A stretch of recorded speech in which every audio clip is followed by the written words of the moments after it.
Hello and welcome back to Real World Data After Dark. We are pretty confident this is the only ever kind of pharma analytics talk show, so bear with us with the format. My name is Daniel Chancellor, VP of Thought Leadership at Norstella, and your host for today. If you joined us last time, which we hope you did, then you'll already be well acquainted with our two guests. We have Maddie and Lance. I will introduce them anyway. Dr. Madeline Naylor is our Chief Clinician at Norstella. Welcome back, Maddie. Thank you so much. Looking forward to the show today. Thank you. And Lance Wolkenbrod, Senior Principal of RWD Solutions. Welcome back. Thank you. Looking forward to the discussion again. So last time out, we had a bit more of a kind of a conversation starter, getting to know you. The goal for today is to dive a little bit more into the work that you're doing and what RWD means to you guys and how that helps pharma bring new treatments through to patients. You know, this is a talk show. We're going to be doing it with a bit of a twist. So we're going to have a bit of a game show vibe here. So what I'd like for you both is to have virtual buzzers, because I'm going to be pitting you both against each other, keeping score. I say that in the loosest sense of the word, but yeah, I can hopefully get some competitive juices flowing. How does that sound? Perfect. Yeah. Sounds great. For all the bragging rights. It's almost fighting talk. Right, so our first game is one that we're going to call acronym Showdown. What I'd like you to do in 30 seconds or less is I'll shout out an acronym. And what I want is a response as to, firstly, what that acronym is, but more importantly, what does it mean in terms of your pharma clients and what Norstella does. First to buzz in gets the right to answer, and I'll kind of judge very loosely as to what I think about the answer. I'm moving closer to my screen, so hopefully that gives me a slight advantage.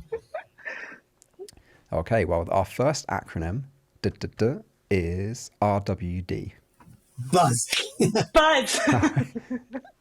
Lance, that's on you. 30 seconds starts now. I think RWD has taken a change over the last couple of years, like last 10, 15 years right there. What it really means, at least to me and the clients that we work with, is just information, right? Anything from diagnosing patients, anything from a treatment of patients there. I think what's really, really exciting over the last year and a half is lab data and EMR data, right? Those are new Ds to the actual RWD system right there. And it gives a lot more level of information. Where I think RWD and its sister or brother that's exciting is RWE. What can we do with that level of information? I think that's what's really been changing lately, is taking the raw material, which is the D, and bringing it to evidence and insights. I mean, I'm the one that's supposed to be coming with acronyms. You've just given me a whole bunch of acronyms that aren't on my sheet here. Lance, that was a very good answer. I'll give you that one. That was a great answer. Can we stop then? Did I win? Can we go home? No. We'll say it's 1-0. You won the first round, but we've got a couple more rounds. So next up, and you also mentioned this, is EMR. That's all yours, Maddie. And so EMR is electronic medical record.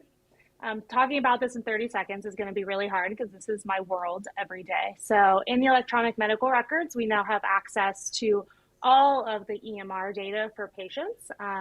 Being able to see, when we say structured data and unstructured data, which has really been where we see the future of RWD moving, those unstructured clinical notes, we can see what is actually happening from a clinical perspective between the patient and their provider. So seeing those treatment decisions, why are treatment decisions occurring, seeing all the clinical aspects of a patient, their symptoms, how they're presenting, how their actual true patient journey looks.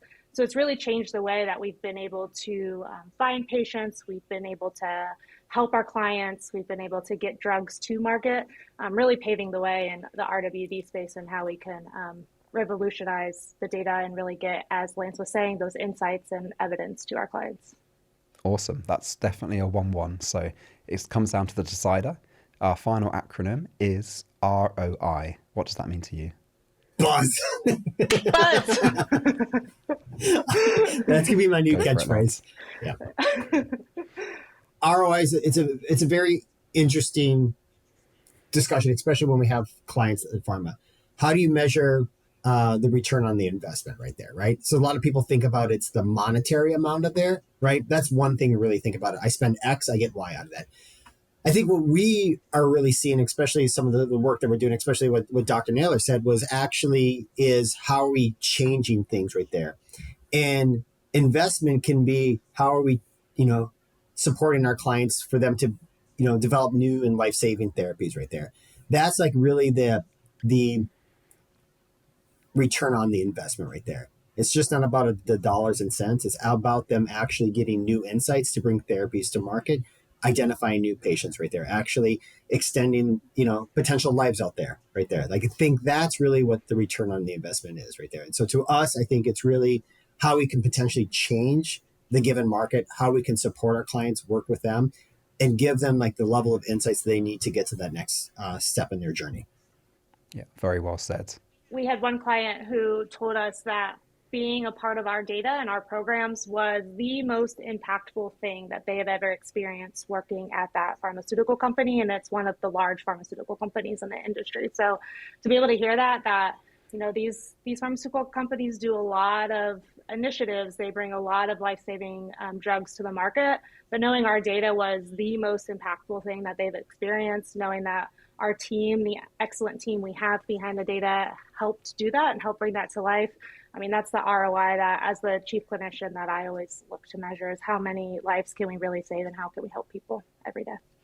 Oh, thank you, Maddie. That wasn't your response, but I know, but I wanted I'll give you a point for that one anyway. Let's call it 2-2. So I'll call that one a draw. So our tiebreaker, and this is the final game for today's episode, is for you to get your crystal balls out. We're going to call it Predict the Future. So and I'll give you both a shot to answer, and I'll come to you first, Lance. In 5 years, what do you think is the biggest, within the next 5 years, what do you think is the biggest development or trend in the RWD space? It's amazing. Fortunately or unfortunately, I've been in the space for like 20 plus years right there. So it kind of ages me, where historically we used to just deal with data like Excel spreadsheets right there, right?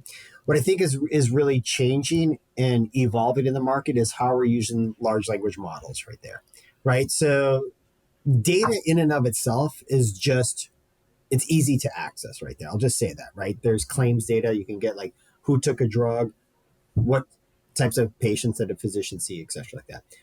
The predictive models that we're able to develop and understanding what are the early indicators of disease, I think is what the next stage in this environment is really. Is like, it's not about getting to the patient when they're diagnosed, it's about getting to the patient prior to them being diagnosed. Like, how can we change that involvement there? Where now that 5-10 year survival rates increase proportionally there. So I think large language models, and I think the exciting thing about that is someone like myself who's done a lot of like data work and data science like there, and working with someone like Dr. Naylor who has the clinical expertise, and like the partnership of bringing data and science together and clinical expertise is where I think the market is going to. And I think that that's what's really exciting about some of the stuff we're doing here today. And the same question to you, Maddie. Does that like encourage you or scare you as a clinician to hear predicting someone, an event before it even happens? It's extremely encouraging. So what we're able to do with the level of data access we have and how we're able to really see the clinical characteristics of the patient, like data couldn't see before. I think this is the future and how we could really help patients. I mean, things that we were missing so much in an RWD space, your imaging, your labs, your clinical manifestations, all of those key things. Now as the clinician, I can map those out. I can predict even before a patient, gets a confirmed diagnosis. We can get them on treatment earlier. This could really change the way medicine works. So I think it's exciting.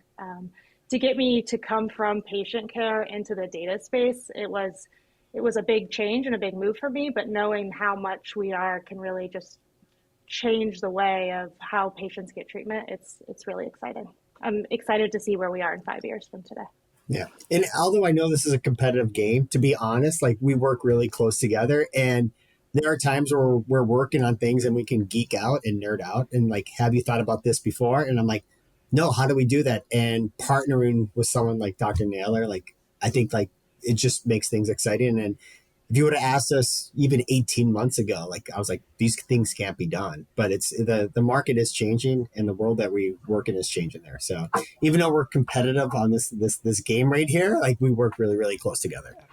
I really, really wanted to pick a winner, but I think basically call it a tie, and not just a tie. You're both winners. Let's all celebrate. Thank you. Thank you. So that's a wrap for today. Thank you, Maddie and Lance, and thank you for those who are watching us. Stay tuned for our next episode, where we're going to be talking a bit more about how our clients saw the real world impact of real world data. And actually, Maddie teased this earlier, why that client said it was the most impactful project they've ever been worked on. So with that cliffhanger, I'm going to wish you good night.